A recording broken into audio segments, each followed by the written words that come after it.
From blackouts and supercars to steel mills, hydrogen holds the key. Hi, I'm Steve Hill, CEO of NewHydrogen, with this week's top hydrogen news. First up, let's talk about the recent Iberian Blackout. On April 28, 2025, over 10 million people in Spain and Portugal plunged into darkness when a series of substation failures cascaded through the grid. Hospitals had to switch to emergency generators. Trains stalled between stations. Food in shops began to spoil within hours. The outage lasted up to 8 hours in some areas, costing the region an estimated $500 million in lost productivity and an emergency response.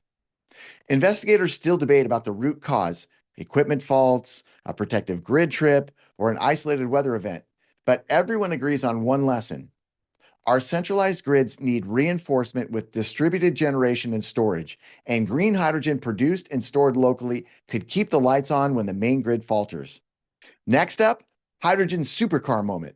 YouTube star Supercar Blondie just featured the Matador MH2, a clean sheet hydrogen supercar from Slovakian startup Matador.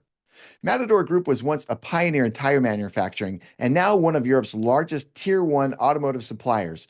It's now channeling over a century of its engineering experience into its vision for hydrogen mobility with the MH2 concept. The best news is that this car isn't a conversion or feasibility concept. It's a purpose-built platform with bespoke hydrogen tanks, a rapid fill system borrowed from aerospace, and a panoramic, nearly 3-meter canopy sourced from a helicopter manufacturer in Germany. With 600 horsepower, a 0 to 60 time in under 4 seconds, and a top speed around 155 miles per hour, it proves hydrogen can go head-to-head with a similar electric car. Unlike earlier prototypes like the Hyperion XP1, which was only a tech demonstrator, the MH2 is designed for small series production, pointing toward a future where high performance and zero emissions coexist. Our final article gets real about green steel's uphill battle. Green steel refers to steel produced without coal, using hydrogen or electric processes to drastically cut carbon emissions. According to ID Tech X, steelmakers won't make the hydrogen switch for at least a decade unless green hydrogen costs fall to $2 to $3 per kilogram. For reference, today's costs are between $4.50 and $12 per kilogram and simply don't pencil out. As a result, big companies like ArcelorMittal are delaying final investment decisions until they see affordable hydrogen and supporting logistics in place. Without cheaper hydrogen, the world's biggest carbon-emitting sector will stay stuck on coal or gas, and green steel costs and emissions will stay high.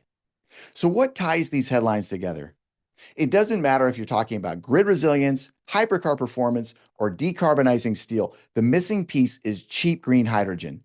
If you're curious about our development progress or how Thermoloop works, head to newhydrogen.com. Watch the shorter explainer video and learn how cheap green hydrogen will unleash a new energy economy, which some analysts are predicting will be worth up to $12 trillion.